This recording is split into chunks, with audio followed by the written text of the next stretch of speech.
12.3 비상계엄 당시 계엄 해제 표결을 방해한 혐의를 받는 추경호 국민의힘 의원이 오늘 구속심사를 받습니다. 구속 여부는 이르면 오늘 밤, 늦으면 내일 새벽 결론 날 전망입니다. 김건희 특검이 명태균 씨로부터 여론조사를 받고 비용을 대납하게 한 혐의로 오세훈 서울시장을 재판에 넘겼습니다. 오 시장은 민주당 하명 특검의 정치 탄압이라며 혐의를 부인했습니다. 쿠팡 해킹 사태 용의자로 퇴직 중국인 직원이 지목된 가운데 쿠팡이 시스템 접근 권한인 서명 키를 부실 관리했다는 지적이 나옵니다. 일부 소비자들은 쿠팡을 상대로 집단 소송을 준비하고 있습니다. 우리 기술로 개발한 다목적 실용 위성 아리랑 7호가 오늘 새벽 성공적으로 발사됐습니다. 아리랑 7호는 0.3m 크기 물체를 분간할 수 있는 고해상도 광학 카메라를 통해 재해와 재난 분석 임무 등을 수행합니다. 시청자 여러분 안녕하십니까? 추경호 전 국민의힘 원내대표가 오늘 구속 갈림길에 섭니다. 앞서 내란 특검은 12.3 비상계엄 당시 계엄 해제 표결 참여를 방해한 혐의로 추 의원에게 구속영장을 청구했는데요. 더불어민주당은 구속을, 국민의힘은 기각을 주장하고 있습니다. 어떤 결론이 나오든 전국이 요동칠 것으로 보입니다. 오늘 굿모닝 MBN 첫 소식은 이혁재 기자가 보도합니다.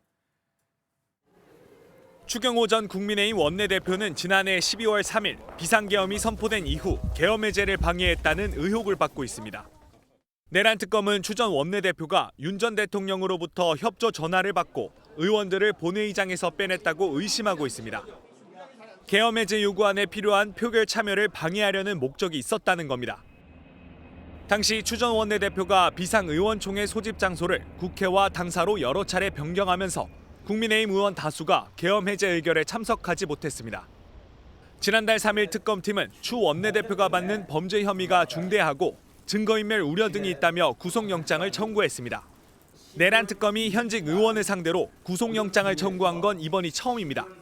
현직 의원 신분인 만큼 법무부는 지난달 5일 추 전 원내대표에 대한 체포동의안을 국회에 제출했고 지난달 27일 체포동의안이 가결됐습니다. 추 전 원내대표의 구속 여부를 가를 구속영장 실질심사는 오늘 오후 3시부터 열립니다. 더불어민주당은 추 전 원내대표가 내란에 가담했다며 법원을 향해 구속영장을 발부하라고 압박했습니다. 만약 추경호 의원 구속영장이 기각되면 그 화살은 조희대 사법부로 향할 것입니다. 국민의힘은 내란몰이라며 반발하고 있습니다. 기각되면 사법부로 화살이 향할 것이라는데 늘상 하던 대로 좌표 찍어서 추 전 원내대표의 구속 여부는 이르면 오늘 밤, 늦으면 내일 새벽 결론이 날 것으로 보입니다. MBN 뉴스 이혁재입니다. 김건희 특검 소식으로 이어갑니다. 명태균 씨를 둘러싼 불법 여론조사 의혹을 수사해온 김건희 특검이 어제 오세훈 서울시장을 정치자금법 위반 혐의로 재판에 넘겼습니다. 자신에게 유리한 여론조사를 만들고 비용을 대납하게 해달라는 요청을 했다는 혐의를 적용했습니다. 먼저 현지호 기자의 보도입니다. 김건희 특검은 오세훈 서울시장을 기소하면서 정치자금법 위반 혐의를 적용했습니다. 오 시장이 선거 당시 선거 캠프 비서실장이던 강철원 전 서울시 부시장에게 명태균 씨와 상의해 여론조사를 진행해달란 취지로 지시했고 사업가 김한정 씨에게는 비용을 지원해달라고 요청했다는 게 특검의 판단입니다. 특검은 명 씨가 오 시장의 부탁으로 모두 10차례 공표, 비공표 여론조사, 즉 일종의 용역을 수행했다고 봤습니다. 오 시장 지시를 받은 강 전 부시장과 비용을 대납한 사업가 김한정 씨도 함께 기소됐습니다. 세 사람 모두 혐의를 부인해왔습니다.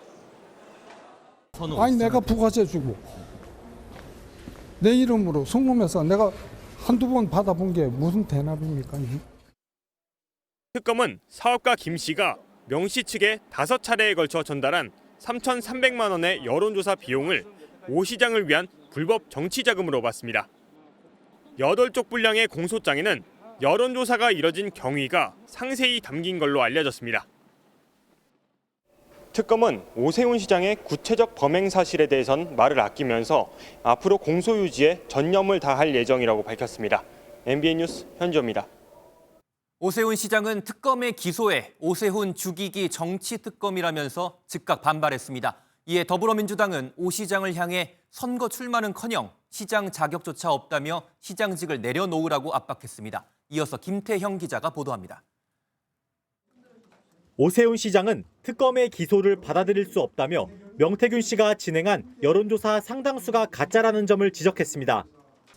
명 씨가 표본을 부풀린 조사 2건을 보고 거래를 끊었는데 13건의 비공표 여론조사를 계속 부탁했다는 게 말이 안 된다는 겁니다.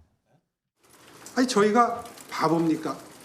그렇게 조작된 여론조사인 걸 뻔히 알면서도 13번 동안 시리즈로 돈을 주고 구매하겠습니까?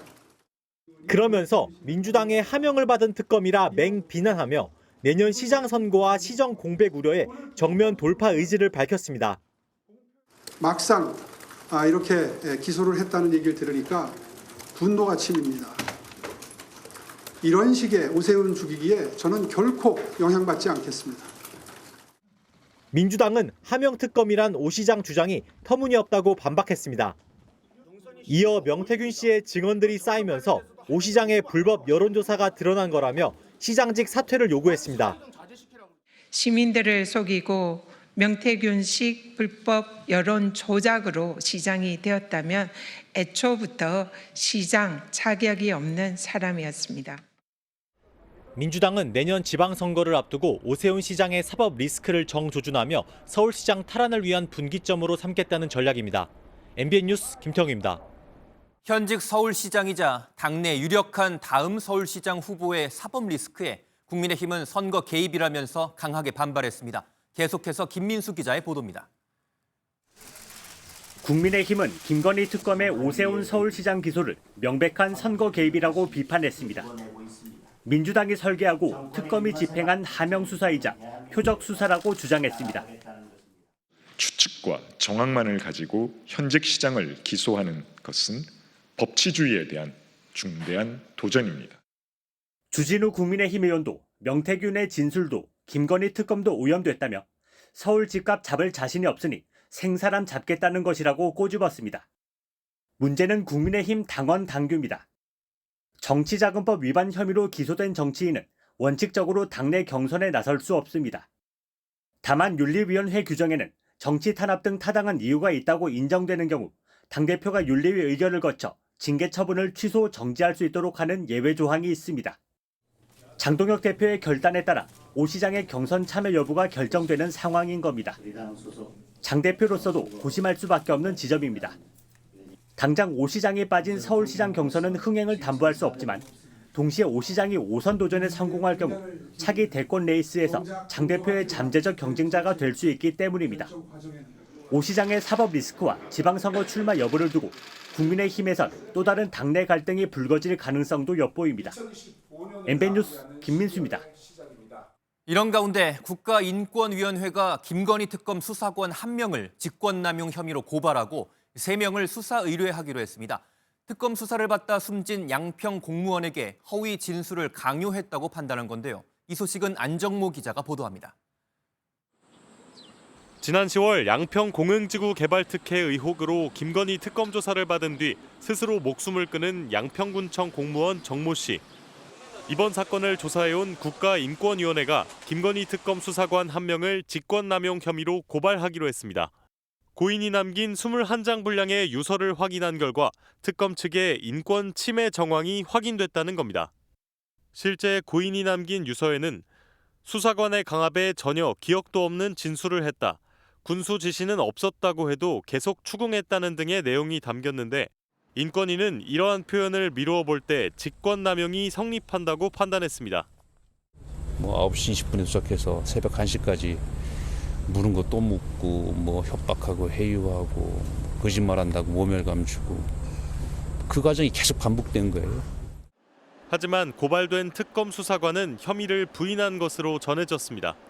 인권위는 또 고인이 구체적 피의 사실이 적시되지 않은 출석 요구를 통지받은 점, 특검팀이 4차례에 걸쳐 급박하게 출석 일정을 변경한 점도 수사 준칙 위반에 해당한다고 봤습니다.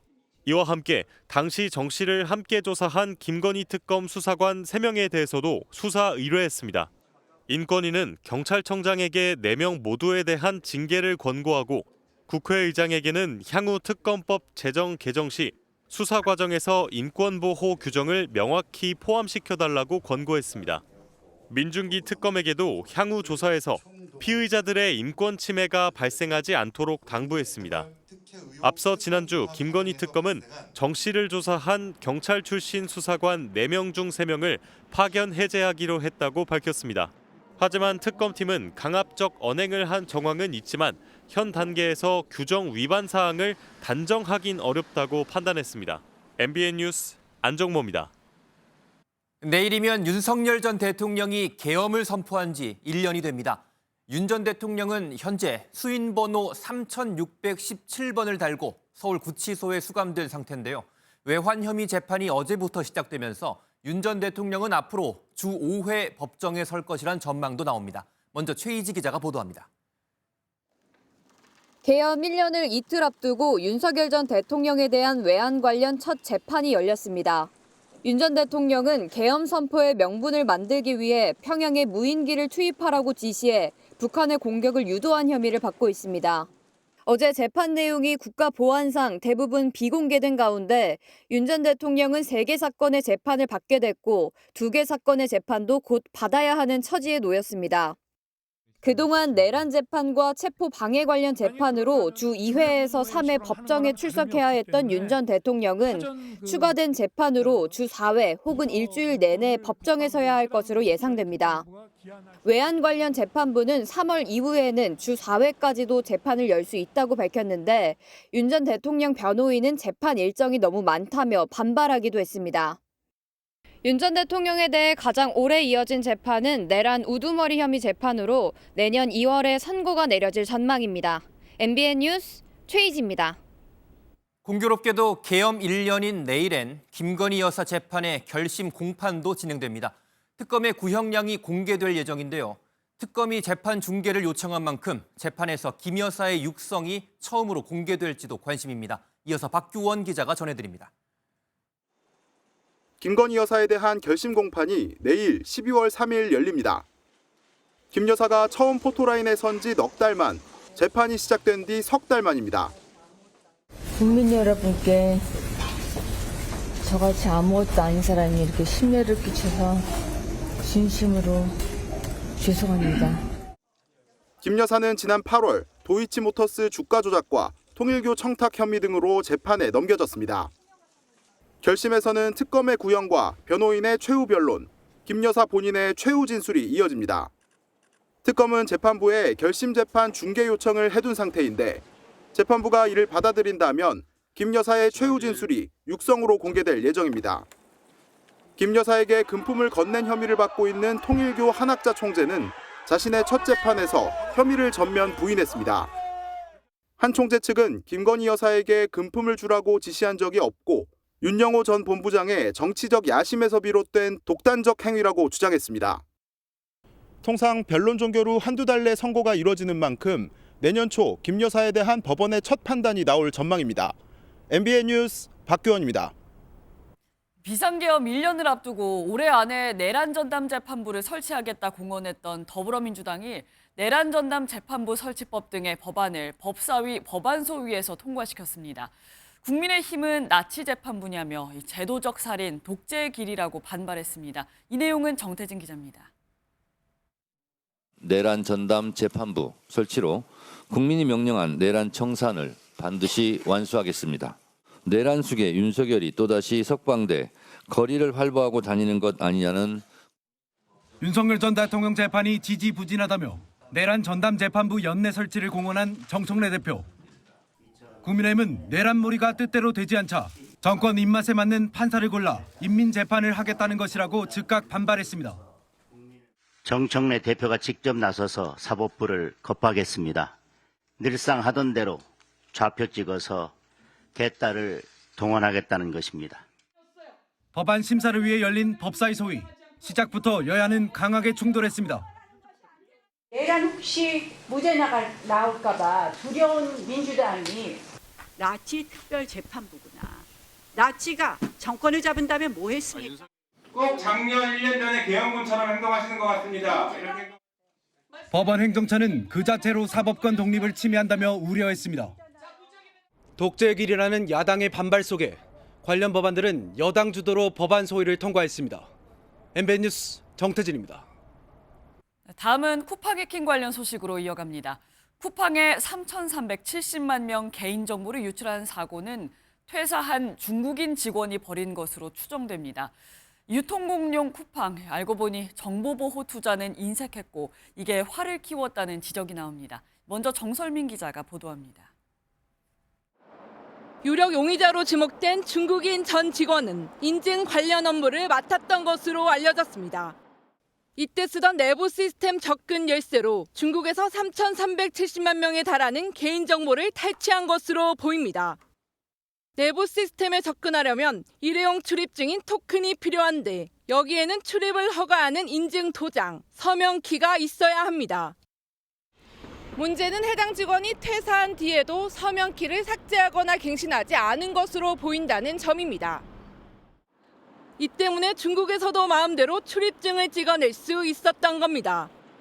이런 일이 벌어질 수 있었던 건 쿠팡의 인색한 보안 투자가 한몫했다는 지적입니다. 지난해 연매출 41조 원을 돌파한 유통공룡이지만 정보보호부문 투자액은 0.2%인 660억 원에 불과합니다. 아마존이나 알리바바 같은 글로벌 이커머스 기업들이 연매출의 약 1.5%를 정보 보안에 투자하는 것과 대비됩니다. 유통 리테일 쪽의 기업들 같은 경우에는 배송 정보라든가 여러 가지 정보를 취급함에도 불구하고 개인정보 보호에는 상당히 소홀하지 않았나. 경찰은 이번 사건이 한 명의 소행인지 조직 범죄인지 등 가능성을 모두 열어두고 수사하고 있습니다. MBN 뉴스 정설민입니다. 이번 정보 유출 사고 이후 소비자들 사이에서는 불안감이 커지고 있습니다. 카드 정보를 삭제하고 회원 탈퇴를 하겠다는 반응이 이어지고 있습니다. 이 신빙성 없는 정보들도 떠돌고 있는데요. 김종민 기자가 취재했습니다. 쿠팡의 정보 유출에 공동 대응하기 위해 만든 오픈 채팅방입니다. 200명이던 참가자는 하루 만에 6배로 늘었습니다. 결제 카드 정보를 삭제하고 회원 탈퇴를 하겠다는 반응이 이어지고 있고 확인되지 않은 정보들도 떠돕니다. 집단 소송 움직임에는 동참하겠다는 글이 쏟아집니다. 앱을 이용해서 온라인으로 사용하기가 참 두려워져요.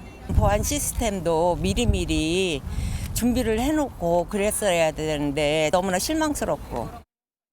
쿠팡의 정보 유출 사태 이후 피싱과 스미싱 범죄도 기승을 부릴 것으로 보여 이에 대한 우려도 확산하고 있습니다. 저희 부모님 세대나 그런 거에 대한 분별력이 좀 없으신 분들이 좀 악용되는 사례가 좀 있지 않을까라는. 정보 유출 사고가 하도 빈번하다 보니 관심을 끊었다는 냉소적인 반응도 나옵니다. 통신사도 그렇고 계속 지금 그런 사건이 끊이지 않고 있잖아요. 그래서 저는 크게 신경 쓰지 않고 대수롭지 않게 생각하고 있습니다. 쿠팡은 유출된 내용에 결제 정보는 포함되지 않았고 별도의 회원 정보 수정도 필요하지 않다고 거듭 밝히고 있지만 이용자들의 불안은 계속 커지고 있습니다. MBN 뉴스 김종민입니다. 쿠팡을 통해 대한민국 성인 인구 4분의 3에 해당하는 개인정보가 유출됐습니다. 내 정보도 빠져나간 건 아닐지 쿠팡에서 문자가 왔는데 첨부된 링크를 눌러도 되는지 걱정되실 텐데요. 유출 여부는 어떻게 확인하고 또 어떤 점을 주의해야 하는지 김세희 기자가 정리했습니다. 쿠팡 홈페이지에 들어가면 개인정보 유출 여부를 확인할 페이지는 없습니다. 직접 문의를 해도 조사가 진행 중이라 알기 어렵다는 말만 되풀이할 뿐입니다. 내 정보가 유출됐는지 확인하는 방법은 이렇습니다. 먼저 쿠팡에서 이런 문자 받으셨다면 개인정보는 유출된 겁니다. 쿠팡 어플리케이션에서 고객센터에 1대1로 문의할 수도 있고요. 개인정보보호위원회와 한국인터넷진흥원에서 제공하는 털린 내 정보 찾기 서비스에서도 알아볼 수 있습니다. 이렇게 제가 직접 아이디와 비밀번호를 넣고 확인 버튼을 누르니 유출 여부가 나옵니다. 이외에도 주문하지 않은 물품 내역이 있는지, 결제 정보가 바뀌었는지, 배송지 내용이 바뀌었는지 등으로도 확인할 수 있습니다. 유출된 개인정보를 통한 스미싱 문자도 문제입니다. 한국인터넷진흥원이 스미싱 피해주의보까지 내린 상태인데요. 피해 보상, 피해 사실조회, 환불이라는 단어로 스미싱 문자나 보이스피싱의 시도가 있을 수 있기 때문입니다. 실제로 쿠팡에서 온 문자 링크에 대한 이야기도 많은데요. coupa.ng가 들어있는 링크 스미싱 아니냐 하는 거죠. 쿠팡에 물어보니 이런 링크는 쿠팡이 발송하는 정상적인 링크라고 합니다. 하지만 모든 링크가 정상인지 아닌지 판별하기는 어렵습니다. 현재로서 가장 좋은 방법은 문자에 첨부된 링크는 어떤 거라도 누르지 않는 겁니다. MBN 뉴스 김세희입니다. 오늘은 어떤 이슈가 기다리고 있을까요? 굿모닝 MBN이 엄선한 투데이 라인업을 통해 오늘의 주요 일정과 현안을 함께 살펴보겠습니다. 쿠팡의 대규모 개인정보 유출 사태와 관련해 국회 과학기술정보방송통신위원회가 오늘 전체 회의를 열고 긴급 현안 질의를 진행합니다. 위원들은 과학기술정보통신부 관계자와 박대준 쿠팡 대표 등을 상대로 이번 해킹 사고의 경위와 향후 대책 등을 물을 것으로 보입니다. 내년도 예산안 법정 처리 시한인 오늘 여야 원내대표가 오전에 국회에서 만나 예산안 최종 조율을 시도합니다. 여야가 극적으로 합의할 경우 오늘 오후 국회 본회의에서 예산안 수정안이 통과될 전망입니다. 지난달 전남 신안 해상에서 좌초한 여객선 퀸 제누비아 2호의 선장에 대한 영장 실질 심사가 오늘 열립니다. 앞서 검찰은 중과실치상과 선원법 위반 혐의로 구속영장을 청구했습니다. 삼성전자가 2번 접는 스마트폰을 오늘 언론에 공개합니다. 화면 양쪽을 모두 안으로 접는 방식으로 앞서 경주 에이펙 최고 경영자 서밋에서 실물이 소개된 바 있습니다. 지금까지 투데이 라인업이었습니다. MBN이 최초 보도한 장경태 더불어민주당 의원의 성추행 의혹과 관련해 장 의원은 고소인의 허위 무고라며 강력 반발하고 있죠. 어제 기자회견에서는 당시 동석자들과 다음 날 아무렇지 않게 연락을 했다고 주장하기도 했습니다. 그런데 동석자들이 장 의원에게 신체 접촉을 만류했던 정황이 있었던 것으로 취재 결과 확인됐습니다. 먼저 김도형 기자가 단독 보도합니다. 지난해 10월 여성 비서관을 성추행한 혐의로 지난달 25일 피소된 장경태 더불어민주당 의원은 기자회견에서 의혹을 전면 부인했습니다. 오히려 그 영상에서 보면 제가 오히려 피해 아닌가요? 장 의원은 그 근거로 당시 술자리 이후 다음 날 동석자들과 덕분에 더 즐거웠다, 또 보자는 등의 대화를 주고받은 점을 꼽았습니다. 그런데 MBN 취재 결과 술자리 이틀 뒤인 지난해 10월 25일 일부 동석자들이 나눈 SNS 대화엔 장 의원의 주장과 다른 정황이 있었던 것으로 확인됐습니다. 동석자 A씨는 당시 고소인이 신체 부위에 손을 올리고 있던 장경태 의원에게 이게 뭐냐고 중간에 얘기하긴 했다고 말한 것으로 전해졌습니다. 또한 동석자 B씨는 당시 고소인의 신체 부위를 장 의원이 만지기에 하지 마시라고 말했다는 취지로 쓴 것으로 알려졌습니다. 결국 고소인과 동석자들이 당시 장 의원의 행동에 문제가 있다고 판단한 정황으로 풀이됩니다. 고소인 측은 향후 이뤄질 경찰 소환 조사에서 관련 내용을 제출할 방침입니다. MBN 뉴스 김도형입니다. 저희 MBN이 당시 술자리 상황이 담긴 영상을 확보해 분석했습니다.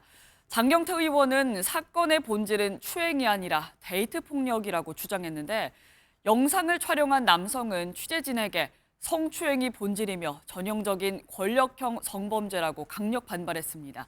이어서 이지율 기자의 단독 보도입니다. 장경태 더불어민주당 의원은 기자회견에서 당시 술자리 영상을 촬영한 남성을 정면으로 겨냥했습니다. 그러면서 사건의 본질은 자신의 성추행 여부가 아닌 데이트 폭력이라고 주장했습니다. 남자친구는 영상 촬영이 장난이었다고 했지만 누구의 동의도 없이 촬영된 그날의 영상도 데이트 폭력의 한 부분일 수 있습니다. 당시 상황을 촬영한 남성은 MBN과의 통화에서 장 의원의 주장은 명백한 허위 사실이라고 말했습니다. 여자친구가 연락이 안 돼 찾아갔던 거라며 만취한 모습을 보고 화가 나 나중에 보여주려고 촬영한 것뿐이라고 정면 반박했습니다. 남의 여자친구랑 뭘 하시냐고. 또한 당시 촬영된 남성이 장 의원인지도 몰랐었다고 주장했습니다. 국정감사 중 국회의원이 다른 당, 다른 의원실 직원들 술자리에 있으리라고는 예상을 못했던 겁니다. 그러면서 본질인 성추행 의혹 사건을 무마하기 위해 내 직장과 신분을 노출시켰다며 권력을 이용해 찍어 누르려는 전형적인 권력형 성범죄라고 강조했습니다. 장 의원은 오늘 일부 언론에 가공되지 않은 원본 전체 영상을 수사기관에 제출하라고 요구했고 국민의힘은 사건의 본질을 흐리려는 2차 가해를 즉각 멈추라고 비판했습니다. MBN 뉴스 이주일입니다. 구치소에 수감된 유동규 전 성남도시개발공사 본부장이 검찰의 대장동 사건 항소 포기에 대한 첫 입장을 MBN 취재진에게 밝혔습니다. 유 전 본부장은 구치소 접견과 옥중 서신을 통해 불법 수익을 환수해 국민께 돌려줘야 한다는 뜻을 전했습니다. 박은채 기자가 단독 취재했습니다. 대장동 사건으로 1심에서 징역 8년과 추징금 8억 1천만 원을 선고받고 수감 중인 유동규 전 성남도시개발공사 본부장이 지난달 28일 MBN에 자필 편지를 보냈습니다. 질의서에 대한 답변 형식의 편지에서 유 전 본부장은 대장동 업자의 불법 수익을 환수해 국민에 모두 돌려줘야 한다고 밝혔습니다. 제가 사업자로 선정해 줄 이유가 이재명과 정진상의 오다가 없었으면 그렇게 할 이유가 없었습니다. 타 피고인과 달리 이재명 대통령의 불리한 진술을 유지하고 있는 유 전 본부장은 항소 포기에 대해 우리나라가 이렇게 망가졌나 싶다. 법무부가 관여했을 것이라고 말했습니다.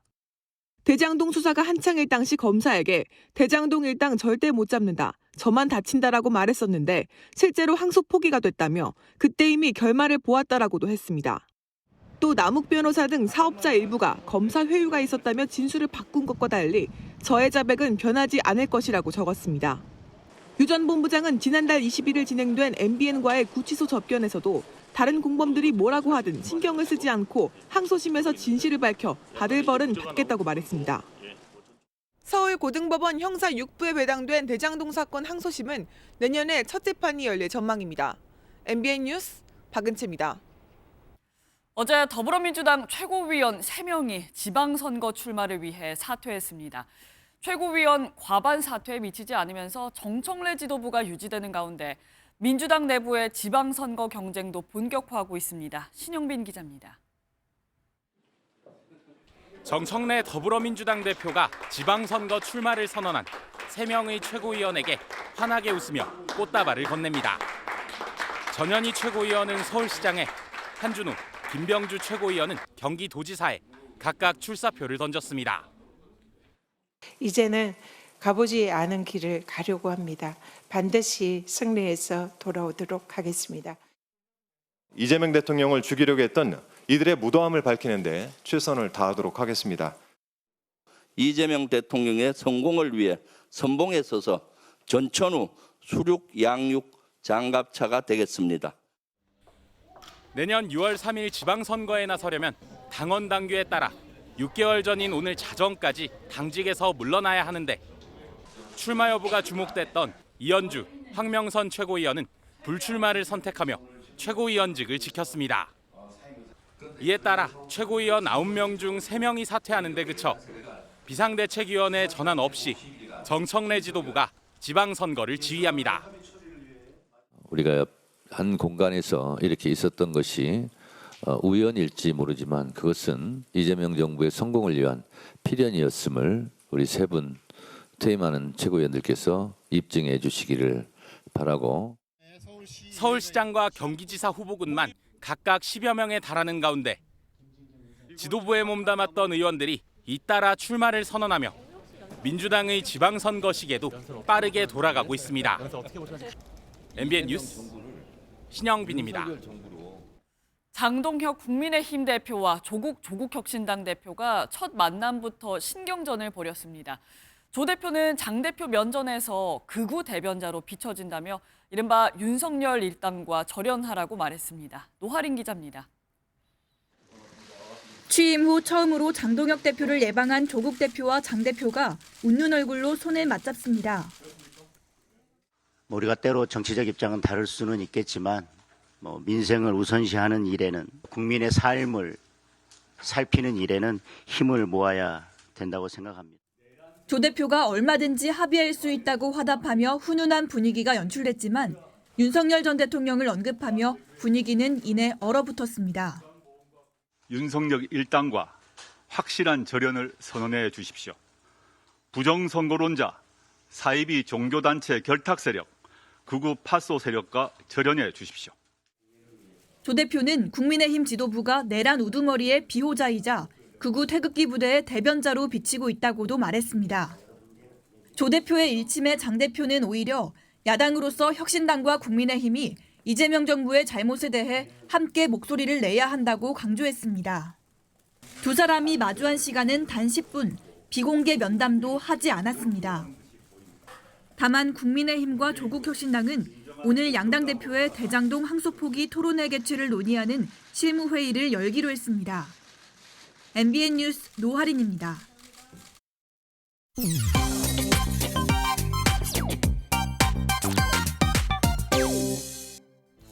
국내 성인 4명 중 3명에 이르는 3,370만 명의 개인정보가 유출된 쿠팡 사태 이후 온라인에서 탈퇴 인증글이 잇따르고 있는데요. 동시에 탈퇴 절차가 지나치게 복잡하고 어렵다는 불만이 쏟아지고 있습니다. 앱에서 탈퇴할 경우 회원 탈퇴 버튼을 찾기가 어려울 뿐더러 PC 화면으로 옮겨 주관식 답변까지 제출하는 등 복잡한 과정을 거쳐야 하기 때문인데요. 탈퇴를 어렵게 해 회원 수를 유지하려는 전형적인 다크 패턴입니다. 누리꾼들은 어머니가 탈퇴를 못해서 대신해줬다. 결제는 클릭 한 번이면 되더니 30대인 나도 바쁘고 열받아서 포기하게 된다 등 비판하고 있는데요. 공정위가 다크 패턴에 대해 자율적으로 규제하도록 하고 있는데 쿠팡 측에서 시정에 나설지 주목됩니다. 중고거래에서 만난 판매자 덕분에 보이스피싱 피해를 모면한 시민의 사연이 화제입니다. 약속 시간보다 늦게 도착한 해당 시민, 판매자에게 경찰에서 신분증이 도용됐다는 연락을 받고 돈을 뽑느라 늦었다. 경찰이 돈을 인출해서 갖고 있으라고 했다 설명했는데요. 얼른 그분이 이제 강성했다고 전화를 하더라고요. 그래가지고 이제 이런 번호가 업무폰 있습니까? 하고 물어보시더라고요. 알고 보니 판매자는 휴직 중인 경찰관이었습니다. 경찰관의 기지 덕분에 즉시 근처에 있는 지구대로가 신고를 하고 무려 600만 원을 지킨 건데요. 누리꾼들은 하필 경찰과 거래하다니 천운이다. 순간적인 촉이 대단하다. 내가 다 감사하다 등 반응을 보였습니다. 김해 국제공항에 설치된 모금함에서 현금 나발과 함께 일본어로 적힌 쪽지가 발견돼 화제인데요. 어제 적십자사가 지난달 26일 모금함에서 발견된 지폐와 손편지를 공개했는데요. 일본인 관광객으로 추정되는 익명의 기부자가 한국 여행 즐거웠습니다. 돈이 남았는데 어려운 아이들을 위해 사용해주세요. 라는 글과 함께 현금 110만 원을 기부하고 떠난 겁니다. 국경을 초월한 따뜻한 마음에 적은 돈이 아닌데 정말 대단하다. 면세점에서 쓰거나 다시 환전해도 될 텐데 감동이다. 갑자기 기부하고 싶어지네 등 누리꾼들의 훈훈한 반응이 이어지고 있습니다. 지금까지 인터넷 와글와글이었습니다. 닷새 전 누리호 4차 발사에 이어 차세대 관측 위성인 아리랑 7호도 오늘 새벽 발사에 성공했습니다. 지상국과의 첫 교신까지 마치면서 상공 700km에서도 차량 종류까지 구분할 수 있는 첨단 관측 위성을 확보하게 됐습니다. 신용수 기자의 보도입니다. 3, 2, 1, allumage B120, décollage. 발사대의 로켓이 거대한 불길을 내뿜으며 하늘로 솟구칩니다. 머리에는 우리 기술로 만든 다목적 실용위성 아리랑 7호가 실려 있습니다. 발사체 1, 2단에 이어 페어링과 발사체 3단 엔진이 분리된 뒤 아리랑 7호는 발사 약 44분 만에 상공 700km 궤도에 진입했습니다. You can see it's moving away gently from the mothership. So that's great news. Huge congratulations. 이후 발사 1시간 9분째인 새벽 3시 30분 남극 트롤 기지 지상국과 첫 교신에 성공했습니다. 한국형 발사체인 누리호 4차 발사가 성공한 지 닷새 만에 연이은 쾌거입니다. 아리랑 7호는 고해상도 광학 카메라를 탑재한 차세대 관측 위성으로 총 무게 1840kg, 태양 전지판을 펼치면 직경 6.8m에 이릅니다. A4 용지 한 장 크기인 30cm까지 식별할 수 있어 소형차, 트럭 등 차량 종류까지도 확인할 수 있습니다. 아리랑 7호는 앞으로 재해와 재난, 국토, 자원, 환경 감시 등 다양한 공공부문에 고품질의 위성 영상을 제공하게 됩니다. 우주항공청은 아리랑 7호의 초기 점검과 운용 시험을 마치는 내년 상반기부터 본격적으로 임무를 개시한다는 계획입니다. MBN 뉴스 신용수입니다. 홍콩 아파트 참사에 따른 사망자가 151명으로 늘었습니다. 여전히 수색이 진행되고 있는 만큼 사망자는 더 늘어날 전망인데요. 최악의 참사를 겪은 민심이 정부를 향한 분노로 이어지는 건 아닌지 당국이 상황을 예의주시하고 있습니다. 강재묵 기자가 보도합니다. 홍콩 최악의 화재 참사가 발생한 지 일주일. 불타버린 건물 인근 공원에는 희생자를 애도하는 꽃들이 가득 쌓여 있습니다. 홍콩 경찰이 아파트 내부 수색을 계속 이어가고 있는 gaunde 현재까지 확인된 사망자는 151명으로 늘어났습니다. 直至到今日下晝4點鐘，已經證實死亡嘅人數咧係一共為151名。咁而我哋都唔排除咧呢個數字咧可能會上升嘅。 당국은 남은 실종자 수를 30여 명으로 파악 중이지만 화재 사고인 점을 고려할 때 일부 시신은 수습하지 못할 수 있다고 덧붙였습니다. 이번 화재 원인과 관련해 체포된 사람도 13명으로 늘어났습니다. 警方各個單位連日嚟不眠不休，到依家為止，我哋一共拘捕咗13人，包括12男1女，年齡介乎40至77歲，罪名係誤殺。 최악의 사고가 발생한 데 대해 당국의 책임을 묻는 목소리가 커지자 여론 단속도 강해졌습니다. 홍콩 정보기관이 재난을 이용해 홍콩을 어지럽히는 반역적 언행을 저지하고 있다고 밝힌 가운데 전 구의원 1명과 자원봉사자 1명이 체포된 것으로 알려졌습니다. 이번 참사를 계기로 정부를 증오하게끔 선동했다는 혐의입니다. 사망자가 더 늘어날 전망인 가운데 실종자 가족들은 기적 같은 구조 소식이 들려오길 기도하며 신라에 같은 희망을 놓지 않고 있습니다.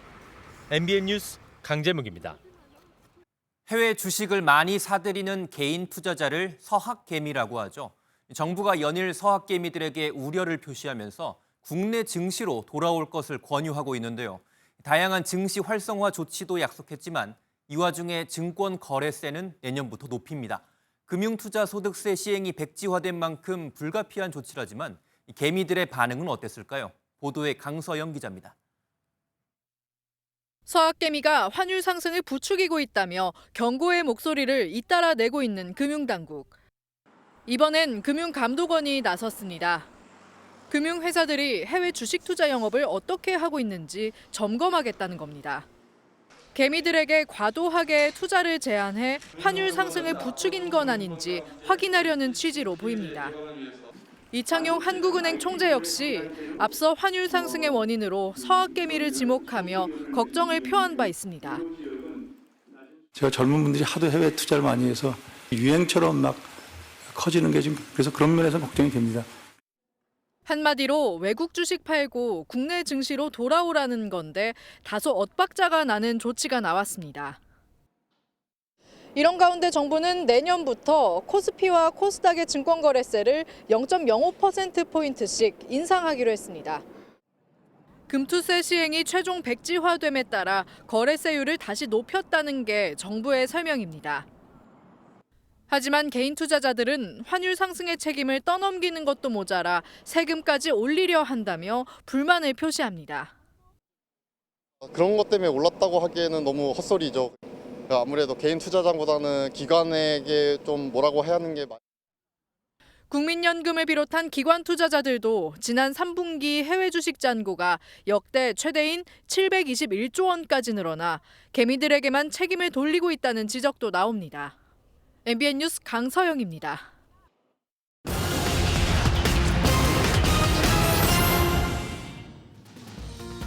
(11월) 수출이 월 기준 역대 최대치를 기록하면서 6개월 연속 월별 최고 기록을 경신했습니다. 11월 수출은 610억 4천만 달러, 우리 돈 약 90조 원으로 전년 동기 대비 8.4% 증가했습니다. 반도체 수출이 전년 대비 38.6%, 자동차 수출이 13.7% 증가하는 역대급 실적을 내면서 전체 수출 실적을 끌어올렸습니다. 서울 마지막 달동네로 불리는 노원구 백사마을이 재개발 정비구역으로 지정된 지 16년 만에 첫 삽을 뜨게 됐습니다. 백사마을 일대엔 최고 35층의 26개 동, 3,000세대의 아파트 단지가 조성될 예정입니다. 서울시는 이번 달 중 철거를 마무리하고 내년 상반기에 착공해 2029년까지 입주를 완료할 계획입니다. 지금까지 오늘의 굿모닝 경제였습니다.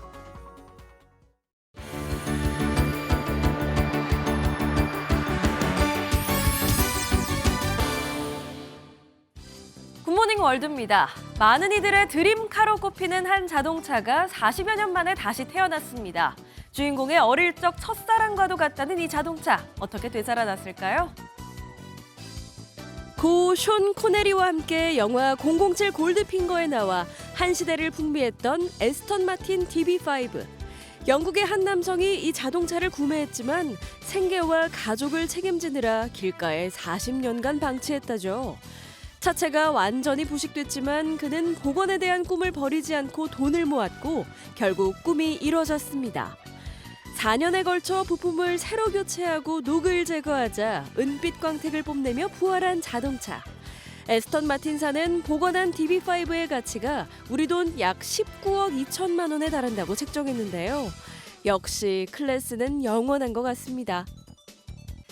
이번엔 유기견들에게 새로운 삶을 찾아주기 위해 노력하는 이야기인데요. 벌써 다른 생명의 소중함을 깨달은 아주 기특한 4살 꼬마 만나보시죠. 묵직한 쇼핑카트를 끄는 어린이 이스턴. 고작 4살이지만 마음만큼은 그 어떤 어른보다 넓습니다. 유기견들의 새 보금자리를 찾아주려고 모금 활동을 이어오고 있다는데요. 병이나 캔 같은 재활용품을 모아 현금으로 바꾸면서 기금을 마련하고 있습니다. 그렇게 모인 금액은 자그마치 $2,000, 우리 돈으로 300만 원에 달한다죠. 유기견 구조대는 이스턴의 따뜻한 행동이 지역사회에 선한 영향력을 끼치고 있다고 말하는데요. 강아지들이 새 집을 찾게 될 거란 생각에 소녀는 오늘도 미소와 함께 재활용품 모으기에 나섭니다. 우리와 달리 더운 연말을 맞는 남반구의 브라질에선 연말 풍경이 좀 색다르다고 합니다. 눈밭이 아닌 바다 위에 대형 트리가 설치됐다는데요. 어떤 풍경일지 확인해 보시죠. 해변에 모여든 사람들이 반짝이는 불빛을 향해 사진을 찍습니다. 바다 위에 크리스마스 트리가 떠 있는데요. 해안선에서 100m 떨어진 곳에 띄워진 트리가 밤하늘을 화려하게 밝히고 있죠. 따뜻한 겨울을 즐기는 브라질에선 크리스마스를 이렇게 색다르게 맞이한답니다. 높이가 80m에 달하는 이 트리에 달린 LED 전구만 230만 개가 넘는다는데요. 바다 위로 반사된 형형색색의 빛이 본격적으로 크리스마스 시즌을 알리네요. 지금까지 굿모닝 월드였습니다. 한국 바둑의 살아있는 전설 돌부처 이창호 구단이 스승 조훈현 구단을 넘어 역대 최다승 타이틀도 차지했습니다. 바둑 인생 40년, 스승의 기록을 다 갈아치우며 이제 그가 가는 길이 곧 바둑의 역사가 됩니다. 최영규 기자입니다. 김수장 구단에게 159수 만에 불계승을 거둔 이창호 구단. 14살에 첫 우승을 따낼 때 상대이기도 했던 김 구단에게 자신의 1969번째 승리를 거두는 순간에도 얼굴은 변함이 없었습니다. 스승 조훈현 구단의 기록을 넘어 한국 바둑 역사상 최다승 기사로 이름을 올리게 된 이창호 구단은 소감도 돌부처다웠습니다. 운 좋게 이기게 된 것 같아가지고요. 예, 그런 것 같습니다. 네. 1986년 입단해 40년째 프로기사 생활을 이어가고 있는 이창호 구단은 한국을 넘어 세계에서도 역대 최고의 기사로 꼽힙니다. 특히 2005년 마지막 주자로 중국과 일본 기사 5명을 물리치고 우승한 상하이 대첩을 포함해 이창호 구단이 들어올린 메이저 대회 우승컵만 무려 17개입니다. 스승은 물론 이세돌, 신진서 구단도 범접 못하는 기록에도 이창호 구단은 더 좋은 바둑을 보여주겠다며 여전히 바둑돌을 잡고 있습니다. 근데 시합하면은 사실 그냥 대국 바둑에 바로 이렇게 집중하고 그래가지고요. 특별히 그냥 못 느끼면서 그냥 둔 것 같습니다. 50살의 나이에도 올해 80%에 육박하는 승률로 여전히 단단한 바둑을 두는 이창호 구단은 내년 전인미답의 2000승 고지에 도전합니다. MBN 뉴스 최영규입니다.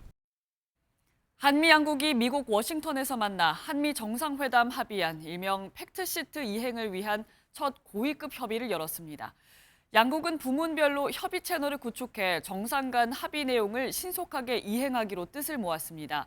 크리스토퍼 랜도 미 국무부 부장관과 회담한 박윤주 외교부 1차관은 팩트시트에 대해 신속하고 적극적인 이행을 해나가자는 공감대를 확인했다고 전했습니다.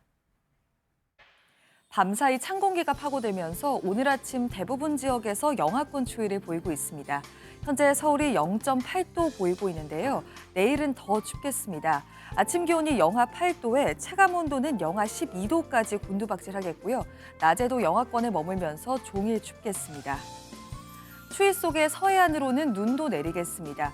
특히 이번 눈은 습기를 머금은 무거운 눈이라서 더욱 주의하셔야겠는데요. 서해안을 따라서 3에서 많게는 8cm의 많은 눈이 예상됩니다. 한편 동해안으로는 메마른 날씨가 계속되고 있습니다. 바람도 강하게 불어서 불이 번지기 쉬운 환경인 만큼 불조심해 주셔야겠습니다. 이 시각 현재 기온을 보면 서울이 0.8도, 춘천이 영하 3.4도, 대전 1.3도를 가리키고 있습니다. 한낮에는 서울이 3도, 청주가 6도, 대구 10도로 어제보다 5에서 7도가량 낮겠습니다.